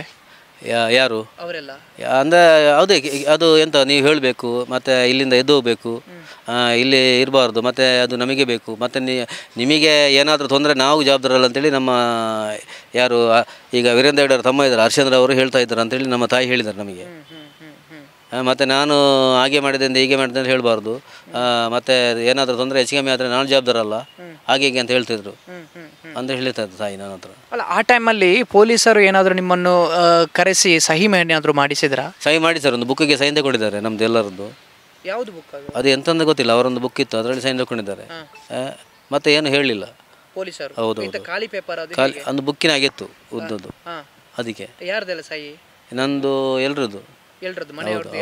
ಏನಂತೇಳಿ ನೀವು ಓದ್ಲಿಲ್ಲ? ಇಲ್ಲ, ಖಾಲಿ ಸೈನ್ ಮಾಡಿ ಬಂದ್ರೆ. ಹಾಗೆ ಏನು ಹೇಳಿದ್ರು ಅವ್ರು, ಯಾತಕ್ಕೋಸ್ಕರ ಸೈನ್ ಅಂತ? ಏನು ಹೇಳಿಲ್ಲ, ಸೈನ್ ಆಗಿದ್ದಕ್ಕೊಂದು ಸೈನ್ ಹಾಕಿ ಅಂತ ಅಷ್ಟೇ ಹೇಳಿದ್ರು, ಮತ್ತೆ ಏನಿಲ್ಲ. ನಿಮಗೆ ಗೊತ್ತಿರಲಿಲ್ಲ ಅಂದರೆ ಏನು ಪೊಲೀಸ್ಗಳಲ್ಲ, ಮತ್ತು ಅಧಿಕಾರಿಗಳಿರುವಾಗ ಜಾಸ್ತಿ ಮಾತಾಡೋದು ನೋಡಿ ಕೆಲವು ಸಲ ಅವರು ಮಾತಾಡೋ ರೀತಿ ಆಗಿರ್ತದೆ, ಮತ್ತೆ ಹೇಳಿದರೆ ಏನಾದರೂ ಉತ್ತರ ಕೊಡ್ತಾರೆ. ಹಾಗಾಗಿ ನಾವು ಅದಕ್ಕೆ ಅಷ್ಟು ಹೇಳಿಲ್ಲ, ಇದಕ್ಕೆ ಸೈನ್ ಹಾಕಿ ಅಂತ ಹೇಳುವಾಗ ಸೈನ್ ಹಾಕಿದ್ದೇವೆ ಅಷ್ಟೇ. ಅಷ್ಟು ನಮಗೆ ಅನುಭವ ಇರಲಿಲ್ಲ, ಅಂದರೆ ಆ ವಿಚಾರ ಮಾಡುವಷ್ಟು ನಮಗೆ ತಾಳ್ಮೆ ಸಹ ಇರಲಿಲ್ಲ ಆಗ, ಮತ್ತು ನಾವು ಬೇಜಾರಲ್ಲಿ ಇದ್ದೇವಲ್ಲ, ಹಾಗಾಗಿ ನಮಗೆ ಅದು ಆಗಲಿಲ್ಲ. ಹಾಗಾಗಿ ಓಕೆ, ಈಗ ಆಭರಣಗಳು ಕಳವು ಮಾಡಲಿಕ್ಕೆ ಕಳ್ಳರು ಬಂದಿದ್ರು ಅನ್ನುವಂಥ ಏನೋ ಕಂಪ್ಲೇಂಟನ್ನು ಕೊಟ್ಟಿದ್ರು ಅಂತೇಳಿ ನಾನು ಕಂಪ್ಲೇಂಟ್ ಕಾಪಿಯಲ್ಲಿ ಓದಿದ್ದೆ. ಸೊ ಏನಾದರೂ ಆಭರಣ ಇತ್ತ ಅಥವಾ ಕಳ್ಳರೇ ಬಂದಿದ್ದ, ಹೇಗೆ? ಕಳ್ಳರು ಬಂದದಲ್ಲಿ ಅದೊಂದು ಕ್ರಿಯೇಟ್ ಮಾಡಿದೆ ಅಷ್ಟೇ, ಕಲ್ಲರ್ ಏನು ಬರಲಿಲ್ಲ, ಬಂಗಾರ ಎಲ್ಲ ಅಲ್ಲೇ ಇತ್ತು, ಹಣ ಎಲ್ಲ ಅಲ್ಲೇ ಇತ್ತು, ಖಾಲಿ ಅವರನ್ನು ಕೊಂದು ಹೋಗಿದ್ದಾರೆ ಅಷ್ಟೇ. ಕಲ್ಲರ್ ಬಂದಂತೇಳಿ ಒಂದು ಕ್ರಿಯೇಟ್ ಮಾಡಿದಂಥ ಐಡಿಯಾ ಅದಷ್ಟೇ, ಜಾಗಕ್ಕಾಗಿ ಒಂದು ಅವರು ಆಗಿ ಬಂದೇ ಮಾಡಿದ್ದಾರೆ, ಹೀಗೆ ಮಾಡಿದ್ದಾರೆ ಅಂತ ಒಂದು ಕ್ರಿಯೇಟ್ ಮಾಡಿದ್ದು. ನಿಜವಾಗಿ ನಡೆದದ್ದು ಅದು ಜಾಗ ಬೇಕಂತೇಳಿ ಮಾಡಿದಂಥ ವಿಷಯ ಅದು. ನಿಮ್ಮ ತಾಯಿಯವರು ನಿಮ್ಮ ಹತ್ರ ಮತ್ತೆ ಏನೆಲ್ಲ ಹೇಳ್ತಾ ಇದ್ರು ಈ ಕಂಪ್ಲೇಂಟ್ನ ಬಗ್ಗೆ, ಅಥವಾ ಅವರು ಕೊಡ್ತಾ ಇದ್ದಂಥ ಚಿತ್ರಹಿಂಸೆಯ ಬಗ್ಗೆ ಏನಾದರೂ ಹೇಳ್ತಾ ಇದ್ರು ನಿಮ್ಮ ತಾಯಿಯವರು ನಿಮ್ಮ ಹತ್ರ? ಹೌದೌದು, ಹೇಳ್ತಾ ಇದ್ರು. ಅಂದರೆ ತಂದೆಗೆ ಹೀಗೆ ಮಾಡ್ತಾ ಇದ್ದಾರಂತೆ, ಏನು ಮಾಡೋದು ಈಗ, ನಮ್ಮ ಮನೆ ಇರುವಾಗ ನಮಗೆ ಅವ್ರಿಗೆ ಎದುರು ಮಾತಾಡ್ಲಿಕ್ಕಲ್ಲ, ಏನು ಮಾತಾಡ್ಲಿಕ್ಕಲ್ಲ, ನಾವು ಎಂತ ಮಾಡೋದು, ಎದ್ದೇಬೇಕಂತ ಚಿತ್ರಹಿಂಸೆ ಕೊಡ್ತಾ ಇದ್ದಾರೆ, ಮತ್ತು ಹೊಡಿತಾ ಇದ್ದಾರೆ, ಏನು ಮಾಡೋದು, ಅವ್ರಿಗೆ ಆಗಾಗ ಕೂಗಿಕೊಂಡು ಹೇಳ್ತಾ ಇದ್ದಾರೆ, ಎಂತ ಮಾಡೋದು ಅಂತ ಹೇಳ್ತಾ ಇದ್ರು ಅಷ್ಟೇ. ಹೌದು, ಹೇಳ್ತಾ ಇದ್ರು ಅವರು. ಅವ್ರಿಗೆ ಬೇಜಾರು, ಅದು ತಂದೆಯವರು ನನ್ನ ತಾಯಿ ಹತ್ರ ಹೇಳ್ತಾ ಇದ್ರು, ತಾಯಿಯವರು ನಮ್ಮ ಹತ್ರ ಹೇಳ್ತಾ ಇದ್ರು. ಹಾಗೆ ಈಗ ಅದು ಕಂಪ್ಲೇಂಟೇ ಪತ್ತೆ ಹಚ್ಚಿಲ್ಲಲ್ಲ ಪೊಲೀಸರು, ಯಾಕೆ ಏನು ಅಂತೇಳಿ ಗೊತ್ತಿಲ್ವ ನಿಮಗೆ? ಬರೀ ಸಿ ರಿಪೋರ್ಟ್, ಅದಕ್ಕೇನು ಸಾಕ್ಷಿ ನಾಶ, ಅದು ಸಾಕ್ಷಿ ಇಲ್ಲದೆ ಹೋಗಿದೆಯಾ ಅದು ಕಂಪ್ಲೇಂಟ್? ಸಿ ರಿಪೋರ್ಟ್ ಯಾವ ರೀತಿ ಹೋಗಿದೆ, ಅದು ಯಾಕೆ? ಅಲ್ಲ, ಪೊಲೀಸ್ನವರ ಇದರಲ್ಲಿ ಅದು ಅವರು ಹೇಳುವುದು ಹಾಗೆ, ಅದಕ್ಕೆ ಯಾರು ಸಿಗಲಿಲ್ಲ ಆರೋಪಿಗಳು, ಇದು ಸಿ ರಿಪೋರ್ಟ್ ಆಗಿದೆ ಅಂತೇಳಿ. ನಿಜವಾಗಿ ಅದಕ್ಕೆ ಅಲ್ಲಿ ಆರೋಪಿಗಳು ಖಂಡಿತ ಇದ್ದಾರೆ, ಧರ್ಮಸ್ಥಳದಲ್ಲಿ ಇದ್ದಾರೆ, ಅದು ಅಲ್ಲಿ ಅವರೇ ಮಾಡೋದ್ರಲ್ಲಿ ನಮಗೆ ಸಂಶಯ ಉಂಟು. ಈ ವಿಚಾರವನ್ನು ನೀವು ಕಾವಂದ್ ಹತ್ರ ಹೇಳಕ್ಕೆ ಹೋಗ್ಲಿಲ್ವಾ? ಕಾವಂದ್ರು ಯಾವ ರೀತಿ ಸ್ಪಂದಿಸಿದ್ರು? ಹೋಗಿದ್ದೇವೆ ನಾವು, ಎಲ್ಲರೂ ಹೋಗಿದ್ದೇವೆ, ನನ್ನ ತಾಯಿ ಹೋಗಿದ್ದೇವೆ, ನಮ್ಮ 3 ಬಂದು ಮಕ್ಕಳು ಹೋಗಿದ್ದೇವೆ, 4 ಜನ ಸೇರಿಕೊಂಡು ಹೋಗಿದ್ದೇವೆ, ಮತ್ತು ನಮ್ಮ ಸಂಬಂಧಿಕರು ಸಹ ನಮ್ಮ ಒಟ್ಟಿಗೆ ಇದ್ದರು, ಅವರೆಲ್ಲ ಹೋಗಿ ಅಲ್ಲಿ ಮಾತಾಡಿದ್ದೇವೆ. ಯಾಕೆಂದರೆ ನಮ್ಮ ತಂದೆ ತೀರಿ 3 ದಿನದಲ್ಲೇ ಹೋಗಿದ್ದೇವೆ ಅಲ್ಲಿಗೆ. ಅದು ಸಹ ನಾವಾಗಿ ಹೋಗಿದ್ದಲ್ಲ, ನಿಜವಾಗಿ ಅವರು ಕರೆದ್ರೆ ಅಂತೇಳಿ ಅವ್ರು ಹೇಳಿದರು, ನಮ್ಮ ಸಂಬಂಧಿಕರು ಹೇಳಿದರು. ಅವ್ರು ನಮಗೆ ನಿಜವಾಗಿ ಅಲ್ಲಿ ಹೇಳಲಿಕ್ಕೆ ಮನಸ್ಸಿರಲಿಲ್ಲ, ಯಾಕೆಂದರೆ ನಮಗೆ ಗೊತ್ತುಂಟಲ್ಲ ಜಾಗ ದಿಶೆಯಲ್ಲಿ ಆಗಿದೆ ಅಂತೇಳಿ ವಿಷಯ. ನನಗೆ ಬೇಜಾರಾಯಿತು, ಅಲ್ಲಿ ಎಂತ ಹೇಳೋದು, ಅಲ್ಲಿ ಹೋಗಿ ಸುಮ್ಮನೆ ಹೇಳಿ ಏನು ಪ್ರಯೋಜನ ಇಲ್ಲ ಅಂತೇಳಿ ನಾವು ಮತ್ತೆ ಸಹ ನಾವು ಅಲ್ಲಿಗೆ ಒಂದು ಗೌರವ ಕೊಟ್ಟು, ಅಂದರೆ ದೇವರ ಸ್ಥಾನ ಉಂಟಲ್ಲ, ಅದಕ್ಕೆ ಇಲ್ಲಿ ಗೌರವ ಕೊಟ್ಟು ನಾವು ಅಲ್ಲಿ ಹೋಗಿದ್ದು. ಎಂತ ಏನಾದರೂ ಹೇಳ್ತಾರಾ ನೋಡುವ ಅಂತೇಳಿ ವಿಷಯ. ಅಲ್ಲಿ ಹೋಗುವಾಗ ವೀರೇಂದ್ರ ಹೆಗ್ಡೆಯಲ್ಲಿ ಮಾತಾಡ್ಲಿಕ್ಕೆ ಹೇಳಿದರು, ಸ್ಟಾರ್ಟಿಗೆ ಹೋಗುವ ವೀರೇಂದ್ರ ಹೆಗ್ಡೆಯಲ್ಲಿ ಮಾತಾಡುವಾಗ ವೀರೇಂದ್ರ ಹೆಗ್ಡೆ ಹೇಳ್ತಾರೆ, ಹೆಂಗೆ ವಿಷಯ ಗೊತ್ತಾಂಡು ಬೇರೆದಾಗ್ಲು ಫಂಡೇರ್ ಹೆಂಗೆ ಅಂದ್ಕೊಂಡಿರ ಹೇಳಿದರು ಹಾಗೆ. ಮತ್ತೆ ಅಷ್ಟು ಹೇಳುವಾಗ ಮತ್ತೆ ಪುನಃ ಹೇಳಿದರು ಅವರು, ನೀವು ನಾಳೆ ನನ್ನ ತಮ್ಮನಲ್ಲಿ ಹೋಗಿ ಮಾತಾಡಿ ಅಂತ ಹೇಳಿದರು. ಪುನಃ ಹರ್ಷೇಂದ್ರ ಅವರಿಗೆ ಹೋಗಿದೆ, ಅಲ್ಲಿ ಹೋಗಿ ಮಾತಾಡುವಾಗ ಅದೌದು, ಅಲ್ಲಿ ಒಂದು ಉಪ್ಪಿನ ಅಂಗಡಿಯಲ್ಲಿ ಒಂದು ಆಗಿದೆ ಹೀಗೇನೆ ಡಬಲ್ ಮರ್ಡರ್, ಅವರೇ ಸಹ ಇವರು ಮಾಡಿರಬೇಕು ಇದನ್ನು ಸಹ ಮಾಡಿರಬೇಕು. ಆದರೆ ಅವರು ತನಿಖೆಗೆ ಏನು ಸ್ಪಂದಿಸಿಲ್ಲ ಅಂತ ಹೇಳಿದರೆ, ಅಲ್ಲ ತನಿಖೆ ಮಾಡುವ ಅಂತೇಳಿ ಅದರ ವಿಷಯನೇ ಮಾತಾಡಲಿಲ್ಲ ಅಂತ. ತನಿಖೆ ಮಾಡಲಿಕ್ಕೆ ಹೇಳ್ತಾನೆ, ಅದು ಹಾಗೆ ಮಾಡ್ತಾನೆ, ಏನಿಲ್ಲ, ಹೌದು ಹಾಗೆ ಮಾಡಿರಬೇಕು. ಮತ್ತು ನೀವೆಂಥ ಕೆಲಸ ಮಾಡೋದು, ಇಬ್ಬರು ಎಲ್ಲಿರೋದು, ಎಂಥ ಕೆಲಸ ಮಾಡೋದು ಅಂತ ಹೇಳ್ತರು. ನಾನು ಹೀಗೆ ಕೆಲಸ ಮಾಡೋದು ಅಂತ ಹೇಳಿದೆ, ಅಲ್ಲ ಹಾಗೆ ಹೇಳಿದರು. ಮತ್ತು ಪುನಃ ವಿಷಯ ಹೀಗೆ ಹೇಳಿದರು, ಮತ್ತು ನೀವು ಸ್ವಲ್ಪ ಜಾಗ್ರತೆ ಮಾಡಬೇಕು, ಕೆಲಸ ಮಾಡಬೇಕಲ್ಲ ಹಾಗೆ ಹೇಳಿದರು ಅಷ್ಟೇ. ಮತ್ತೆ ಪುನಃ ನಾವು ಎಂತ ಗೊತ್ತಾ, ನಾವು ಬಿಟ್ಟು ಬರುವಾಗ ಮತ್ತೆ ಪುನಃ ಅಲ್ಲಿ ಮಾತಾಡಿ ಬರುವ ಅಂತ ಹೇಳಿ ಆಗುವಾಗ ನನಗೆ ಹೇಳಿದೆ, ತಾಯಿ ಹತ್ರ ಹೇಳಿಸಿದ್ದೆ ನಾನು, ಮನೆದೊಂದು ಐಟಮ್ ಕೊಂಡೋಗ್ತೇವೆ ನಾವು ಮನೆಗೆ, ಅಂದರೆ ಹಂಚೆಲ್ಲಿತ್ತು, ಆಮೇಲೆ ಇದು ನಮ್ಮ ಎಂತ ಪಕ್ಕಾಸ್ ಎಲ್ಲ ಉಂಟು ಅದರದ್ದು. ಮತ್ತು ಮನೆಗೆ ಸಂಬಂಧಪಟ್ಟ ತಟ್ಟೆ ಲೋಟೆ ಆಮೇಲೆ ಬೆಂಚು ಮತ್ತು ಚೇರ್ ಎಲ್ಲ ಇತ್ತು, ಅದೆಲ್ಲ ಕೊಂಡೋಗ್ತೇನೆ. ಅದಕ್ಕೆ ಅದಾಗೋದಿಲ್ಲ, ನೀವು ಕೊಂಡೋಗೋದಿದ್ರು ಸಹ ನಮಗೆ ಲೆಕ್ಕ ಕೊಡಬೇಕಂತ ಹೇಳಿದರು. ನಾನು ತಾಯಿ ಅಂತ ಹೇಳಿದ್ರು, ಲೆಕ್ಕ ಕೊಡೋದಕ್ಕೆ ಎಂಥದಕ್ಕೆ, ಅದಕ್ಕೆ ನಮ್ಮ ಮನೆಯದು ನಾವು ಅವ್ರಿಗೆ ಎಂತ ಎಲ್ಲ ಐಟಮ್ದು ನಾವು ಯಾವುದನ್ನು ಕೊಂಡೋಗ್ತೀರೋ ಅದನ್ನು ಲೆಕ್ಕ ಕೊಡಬೇಕಂತ ಹೇಳಿದರು. ಅದಕ್ಕೆ ನಾನು ಹೇಳಿದ ತಾಯಿ ಹತ್ರ ಅವರಿಗೆ ಲೆಕ್ಕ ಕೊಡೋದ್ರೆ ನಮಗೆ ಯಾಕೆ, ಅದಲ್ಲಿ ಇರಲಿ ಅಂತ ಹೇಳಿದೆ ನಾನು. ಹಾಗೆ ತರಲಿಲ್ಲ ನಾವು, ಬಿಡಲಿಲ್ಲ ಯಾವುದನ್ನು ಸಹ ಕೊಡಲಿಲ್ಲ. ಈ ಅಯೋಧ್ಯ ಆತಿಥ್ಯ ಅನ್ನುವಂಥ ಹೋಟ್ಲಿದೆ, ಅದರಲ್ಲಿ NY ಅಂತೇಳಿ ಬರೆದಿದ್ದಾರೆ, ಅದು ಎಂಥದ್ದು? NY ಅಂದರೆ ನಾವೀಗ ಕಲ್ಪನೆ ಮಾಡಿದ್ದು. N ಅಂದರೆ ನಾರಾಯಣ ಅಂತೇಳಿ ನಮ್ಮ ತಂದೆ ಅಂತೇಳಿ, ಮತ್ತು Y ಅಂತೇಳಿ ಯಮನ್ ಅಂತೇಳಿ ಅತ್ತೆ ಅಂತೇಳಿ ಎನಿಸಿದೆ ನಾವು. ಅವರ ಲೆಕ್ಕದಲ್ಲಿ ಎಂತ ಅಂತ ಗೊತ್ತಿಲ್ಲ. ಈಗ ಯೋಚನೆ ಮಾಡಿದ್ರೆ ನಮ್ಮ ಜಾಗಕ್ಕೆ ಸಂಬಂಧಪಟ್ಟ ಹೆಸರು ಹಾಗೆ ಉಂಟು ನೋಡುವಾಗ. ಅವರು ದಾನ ಮಾಡಿದಂತ ಎಣಿಸಿ ಅವನು ಹಾಕಿರ್ಬೋದು ಅಂತ ಕಾಣ್ತದೆ ನನಗೆ. ನೋಡುವವರಿಗೆ ಬಂದ ಯಾರಿಗೂ ಅಲ್ಲಿ ಯಾತ್ರಿಕರು ಬರ್ತಾರಲ್ಲ, ಅದು ಭಕ್ತರಾಗಿ ದೇವಸ್ಥಾನಕ್ಕೆ ಬರ್ತಾರೆ, ಅವರಿಗೆ ನೋಡುವಾಗ ಇದು ಯಾರ ದಾನ ಮಾಡಿರ್ಬೇಕು ಇವರಿಗೆ ಅಂತೇಳಿ ಆ ಕಲ್ಪನೆಯಲ್ಲಿ ಯೋಚನೆ ಮಾಡಲಿ ಅಂತೇಳಿ ಮಾಡಿರ್ಬೋದು. ಅಲ್ಲ, ನಿಮಗೂ ಮತ್ತು ರಾಜೇಂದ್ರ ರೈಯ ಬಗ್ಗೆ ಏನು ಹೇಳ್ತೀರಿ? ಪರಿಚಯ ಇದೆಯಾ, ಗೊತ್ತಿದೆಯಾ ಅವರ ಬಗ್ಗೆ? ನನಗೆ ಅದು ಗೊತ್ತಿಲ್ಲ, ನಾನು ಅಲ್ಲಿ ಕೇಳಿ ತಿಳ್ಕೊಂಡದ್ದು. ಇವರು ಅಲ್ಲಿ ಕೆಲಸ ಮಾಡಿಕೊಂಡಿದ್ರು, ಮತ್ತೆ ಸ್ವಲ್ಪ ಗೊತ್ತಾಯ್ತು. ಹಾಗೆ ಇವರು ಕೆಲಸ ಮಾಡಿಕೊಂಡದ್ದು, ಇವರು ಅಂದರೆ ಹೊಡೆದದ್ದೆಲ್ಲ ಇವರು ಅಂತೇಳಿ. ಇವರು ಅವರಿಗೆ ಹೊಡಿತಾ ಇದ್ರು ಕಾಲಿಗೆಲ್ಲ. ಹೌದು, ಹೇಳಿದ್ರು, ಅಲ್ಲಿ ಜನಗಳು ಹೇಳ್ತಾ ಇದ್ರು ಇವರೇ ಹೊಡೆದದ್ದು. ಅಲ್ಲ, ಜನರು ಯಾವ ರೀತಿ ಹೇಳ್ತಾ ಇದ್ರು? ರಾಜೇಂದ್ರ ರೈ ಹೊಡಿತಾ ಇದ್ರು ಈ ರೀತಿ ಹೇಳ್ತಾ ಇದ್ರ? ಅಲ್ಲ, ರಾಜೇಂದ್ರ ರೈ ಅಂತ ಹೇಳಿ ಅಲ್ಲ, ಅಲ್ಲಿ ಕೆಲಸವರ ಅಲ್ಲಿ ಕೆಲಸ ಮಾಡ್ತಾರಲ್ಲ, ತೋಟ ಎಲ್ಲ ನೋಡ್ಕೊಳ್ತಾರಲ್ಲ, ಅವ್ರು ಹೊಡಿತಾ ಇದ್ರು ಅಂತೇಳಿ. ಹೊಡಿತಾ ಇದ್ರು, ಅವರಿಗೆ ಕಾಲಿಗೆಲ್ಲ ಬಂದು ಕಟ್ಟಿಗೆಯಲ್ಲಿ ಹೊಡಿತಾ ಇದ್ರು, ಮತ್ತೆ ಹೋಗ್ಬೇಕು ಅಂತ ಹೇಳ್ತಾ ಇದ್ರು. ಮತ್ತೆ ಡೈಲಿ ನೀರು ಬಿಡುದು, ಕೊಳೆ ನೀರನ್ನೆಲ್ಲ ಬಿಡುವುದು, ಹಾಗೆಲ್ಲ ಮಾಡ್ತಾ ಇದ್ರು ಅಂತೇಳಿ. ಮತ್ತೆ ನಾವು ಕೊಳೆ ನೀರನ್ನು ನಾವು ನೋಡಿದ್ದೇವೆ, ಅನುಭವಿಸಿದ್ದೇವೆ, ಅದನ್ನು ದಾಟಿಕೊಂಡು ಹೋಗಿದ್ದೇವೆ ಒಳಗೆ ಆ ಟೈಮಲ್ಲಿ. ನಿಮ್ಮ ಮನೆಗೆ ಕೊಳೆ ನೀರೆಲ್ಲ ಬಿಡ್ತಾ ಇದ್ರು ಅವರು? ಹೌದು, ಟಾಯ್ಲೆಟ್ ನೀರೆಲ್ಲ ಬಿಡ್ತಾ ಇದ್ರು, ಬಾತ್ರೂಮ್ನಲ್ಲಿ ಬಿಡ್ತಾ ಇದ್ರು. ಅದು ನಮ್ಮ ಅಂಗಳದಲ್ಲಿ ಹೋಗ್ತಾ ಇತ್ತು, ಒಂದಿಷ್ಟು ದೂರದಲ್ಲಿ. ಅಂದ್ರೆ ಸಾಕಷ್ಟು ಉಪದ್ರ ಕೊಟ್ಟಿದ್ದಾರೆ. ತುಂಬಾ ಪಡುದು, ಅದು ಹೇಳಲಿಕ್ಕೆ ಸಾಧ್ಯ ಇಲ್ಲ, ಅಷ್ಟುಂಟು. ಮತ್ತೆ ನಿಮ್ಮ ತಂದೆಯವರು ಏನು ವೀರೇಂದ್ರ ಹೆಗ್ಗಡೆ ಅವರನ್ನು ಸ್ವಲ್ಪ ಆನೆ ಕಿವಿಯಲ್ಲಿ ಏನು ಆಟ ಆಡಿಸ್ತಿದ್ರು ಕಾಲ. ಅಂದ್ರೆ ಈಗ ನನ್ನ ತಂದೆ ಸಣ್ಣದಿರುವಾಗ ಇವರು ಸ್ವಲ್ಪ ದೊಡ್ಡವರೇ, ಯಾರು ವೀರೇಂದ್ರ ಸ್ವಲ್ಪ ದೊಡ್ಡವರೇ, ಯುವಕರಾಗಿರುವಾಗ. ಇವರ ತಂದೆ ಇರುವಾಗ, ಈಗ ಮಂಜು ಸಫಲ್ ಇರುವಾಗ, ಅವರ ಆನೆ ಮಾವುತರಾಗಿರುವಾಗ ಇವರು ಅವರ ಒಟ್ಟಿಗೆ ಹೋಗ್ತಿದ್ರು. ಯಾರು ನನ್ನ ತಂದೆ ಸಹ, ಅಂದ್ರೆ ಅವರು ನಾರಾಯಣ ತಂದೆ ಇರುವಾಗ. ಅಲ್ಲ, ನಾರಾಯಣ ಅವರ ತಂದೆ, ನನ್ನ ತಂದೆ ಇದ್ರಲ್ಲ, ನಾರಾಯಣ ಸಫಲ್ ಇದ್ದಾರಲ್ಲ, ಅವರ ತಂದೆ ಮಂಜು ಸಫಲ್ಯ. ಅವರಿರುವಾಗ ಇವರು ಸಣ್ಣಗಿರುವಾಗ ಯಾರು ವೀರೇಂದ್ರ ಹೆಗ್ಗಡೆ, ಅವರ ಆನೆ ಹೋಗುವಾಗ ಇವರು ಅವರ ಆನೆ ಕಿವಿಯಲ್ಲಿ ನೇತಾಡಿಕೊಂಡು ಹೋಗ್ತಿದ್ರು ಅಂತೇಳಿ, ಆಚೆ ಹೋಗುವಾಗ ಒಂದೊಂದ್ಸಲ ಬೆಳಿಗ್ಗೆ ಆಟಾಡಿಸಿದ್ರು ಅಂತೇಳಿ.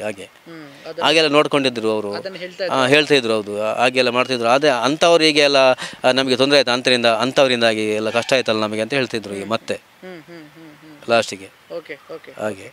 ಕಡೆಯದಾಗಿ ಏನು ಹೇಳೋಕ್ಕೆ ಬಯಸ್ತೀರಾ ಅಂತೇಳಿ? ನ್ಯಾಯ ಸಿಗಬೇಕು ಅನ್ನುವಂಥ ವಿಚಾರ ಖಂಡಿತ IGP ಆಗಿರ್ಬೋದು, SP ಆಗಿರ್ಬೋದು ಒಳ್ಳೆ ರೀತಿಯಲ್ಲಿ ಸ್ಪಂದನೆ ಮಾಡಿದ್ರು. ನಿಮಗೆ ಏನು ಹೇಳ್ತೀರಾ ಕಡೆಯದಾಗಿ? ನಮಗೆ ನ್ಯಾಯ ಬೇಕು, ಮತ್ತು ನಮಗೆ ಪರಿಹಾರ ಸಹ ಕೊಟ್ಟಿದ್ರೆ ಒಳ್ಳೆದಿತ್ತು ಅಂತ ಹೇಳ್ತೇನೆ ನಾನು. ಯಾಕೆಂದರೆ ನಮಗೆ ಈಗ ನಾವು ನಮ್ಮ ಅಜ್ಜಿ ಮನೆಯಲ್ಲಿ ನಾವು ಅಲ್ಲಿ ತಾಯಿ ಸ್ವಂತ ಮನೆ ಮಾಡಿ ಭಾರಿ ಕಷ್ಟದಲ್ಲಿ ಮಾಡಿದ್ದಾರೆ. ಹಾಗಾಗಿ ನಮಗೆ ಆರ್ಥಿಕ ಸ್ಥಿತಿ ಸಹ ಒಳ್ಳೆಯದಿಲ್ಲ. ಹಾಗಾಗಿ ನಮಗೆ ಅವರು ಈಗ ಅಲ್ಲಿ ಮನೆ ಇದ್ದರೆ ನಾವು ಸಹ ಏನಾದರೂ ವ್ಯಾಪಾರ ಮಾಡ್ಬೋದಿತ್ತು. ನಮಗೆ ಸುಮ್ಮನೆ ನೋಡಿ, ಅಲ್ಲಿ ಅಷ್ಟು ದೇವರ ಕೆಲಸ ಮಾಡಿ, ಅಲ್ಲಿ ಒಂದು ಧಾರ್ಮಿಕ ಇದರಲ್ಲಿ ವಂಶಪರಂಪರೆಯಿಂದ ಕೆಲಸ ಮಾಡಿ ನಮಗೆ ಏನಿಲ್ಲದಾಗಿ ಮಾಡಿದ್ದಾರೆ ಅವರು. ನೋಡಿ, ಅವ್ರಿಗೆ ನಿಜವಾಗಿ ಅವರಿಗೆ ನಮಗೆ ಒಂದು ಹೆಲ್ಪ್ ಮಾಡಬೇಕಿತ್ತು ಅವರು. ನಮ್ಮ 3 ಜನಕ್ಕೆ ಸಹ ಏನಾದರೂ ನಮ್ಮ ಕೊಡ್ಬಂದರೆ, ಈಗ ದಾನ ಧರ್ಮ ಅಂತ ಹೇಳಿದರೆ ಎಂತ, ಪಾಪದವರಿಗೆ ಹೆಲ್ಪ್ ಮಾಡುವಂಥದ್ದು. ಇದು ಏನು ಮಾಡದೆ ಊರಿನವರಿಗೆ ಮಾಡಿ ಮನೆಯನಿಗೆ ಇದು ಕೊಲ್ಲೆ ಹೊಡೆದು ಏನು ಪ್ರಯೋಜನ? ಹಾಗೆ ಆಗಿದೆ. ಹಾಗೆ ನಿಜವಾಗಿ ಅಂಥವ್ರಿಗೆ ಹೆಲ್ಪ್ ಮಾಡಿ ನಾವು ಒಳ್ಳೇದು ಮಾಡೋದು ಅಂತ ಹೇಳಬೇಕಿದೆ, ಅದು ಸಾಕ್ಷಿ ಒಳ್ಳೆಯದು ನಿಜವಾಗಿ ನೋಡುವವರಿಗೆ. ಇದನ್ನು ಬಿಟ್ಟು ಊರಿಗೆ ನಾನು ದಾನ ಮಾಡಿದ್ದೇನೆ, ಅಷ್ಟು ಕೊಟ್ಟಿದ್ದೇನೆ ಅಂತ ಹೇಳಿದರೆ ಆಗ್ತದಾ? ಅವರನ್ನು ಎಬ್ಬಿಸಿ ಓಡಿಸಿ ಮತ್ತೊಬ್ಬರಿಗೆ ದಾನ ಮಾಡೋದು ಎಂತ? ಹಾಗಾಗಿ ನಮಗೆ ಅವರು ಹೆಲ್ಪ್ ಮಾಡಿದರೆ ಒಳ್ಳೆಯದಿತ್ತು ಅಂತ ಹೇಳ್ತೇನೆ ನಾನು. ಸೊ ನಾರಾಯಣ ಸಫಲ್ಯ ಇವರ ಇಬ್ಬರು ಮಕ್ಕಳು ಸದ್ಯಕ್ಕೆ ಹೇಳ್ತಾ ಇರುವಂಥದ್ದು ಏನು ಅಂತ ಹೇಳಿದರೆ, ನಮಗೆ ನ್ಯಾಯ ಬೇಕು, ಆ ತನಿಖೆ ಏನಾಗಿದೆ ಅದರಲ್ಲಿ ಒಂದಷ್ಟು ಲೋಪದೋಷಗಳು ಆಗಿದೆ, ಅದಕ್ಕೆ ಸರಿಯಾದ ತನಿಖೆ ಆಗಬೇಕು, ಅದು ಓಪನ್ ಆಗಬೇಕು ಕೇಸ್, ಆಗ ಸರಿಯಾದ ತನಿಖೆ ಆಗೋಕ್ಕೆ ಸಾಧ್ಯ. ಯಾಕಂತ ಹೇಳಿದ್ರೆ ಇವಾಗಿನ SP ಆಗಿರ್ಬೋದು, IGP ಆಗಿರ್ಬೋದು ಅಧಿಕಾರಿಗಳು, ದಕ್ಷ ಅಧಿಕಾರಿಗಳು ಖಂಡಿತವಾಗ್ಲೂ ನಮಗೆ ನ್ಯಾಯ ಕೊಡ್ತಾರೆ ಅನ್ನುವಂತಹ ಭರವಸೆ ಇದೆ. ಸೊ ಹಾಗಾಗಿ ಆ ಕೇಸ್ ಓಪನ್ ಆಗಬೇಕು. ಸುಂದರಿ ಕೊಟ್ಟಂಥ ಸ್ಟೇಟ್ಮೆಂಟ್ ಕೂಡ ಅಲ್ಲಿ ಒಂದಷ್ಟು ವಿಚಾರಗಳನ್ನು ಎಳೆಯಾಗಿ ಬಿಚ್ಚಿಟ್ಟುಕೊಂಡು ಹೋಗಿದ್ದಾರೆ. ಇವರು ಕೂಡ ಒಂದನ್ನು ಕಂಪ್ಲೇಂಟನ್ನು ಕೂಡ ಕೊಟ್ಟರು.